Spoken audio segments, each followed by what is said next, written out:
We should talk about what ends up being another controversy surrounding, or at least involving, Hasan Piker. And this time it speaks to a much greater conversation about free speech on college campuses. And that's because he's scheduled to appear at a debate with the Yale Political Union today. And so we had Florida Senator Rick Scott, who had previously done events with the organization, writing, "Yale receives billions from the federal government. President Trump and Congress need to immediately revoke it. An elite private university that hosts an antisemite who says a senator should be killed, capitalists should be killed, and the US deserved 9/11 shouldn't get 1 cent from taxpayers." And there you had Rick Scott specifically referring to one of the things that Hasan was actually temporarily banned from Twitch over in the past. Because when Piker was pushing back against Mike Johnson's crackdown on Medicaid fraud, he said, "If you cared about Medicare fraud or Medicaid fraud, you would kill Rick Scott." The reason why I'm saying if you cared about Medicare or Medicaid fraud, you would kill Rick Scott is because, and not make him a prominent part of the Republican Party, is because he to this day is still known as committing the largest Medicare fraud in U.S. history. So, Scott,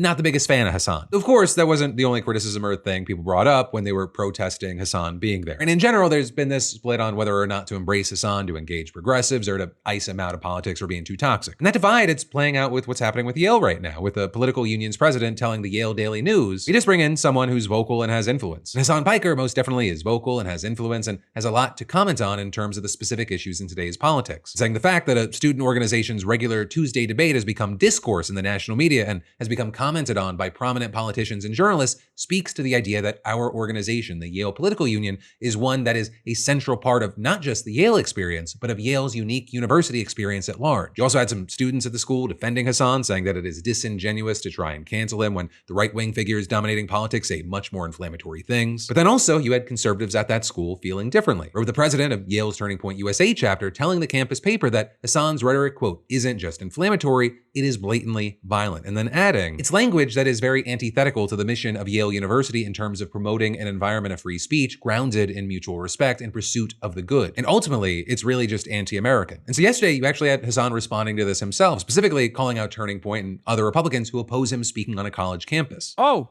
Turning Point USA. See, this I do love, okay? I love this. The reason why I love this is because it exposes the inherent hypocrisy on the free speech side of the conversation when free speech lovers actually fucking meet a guy who can go meat for meat, okay? Banned for fucking banned. All of a sudden, people have a very different approach to free speech. Your God, okay? Your Pope-like figure, Charlie Kirk, clearly had enough respect for what I brought to the table that he wanted to fucking debate me at Dartmouth campus. If you want to abide by the hadiths of Imam Charlie Kirk, okay? If you want to bless his memory,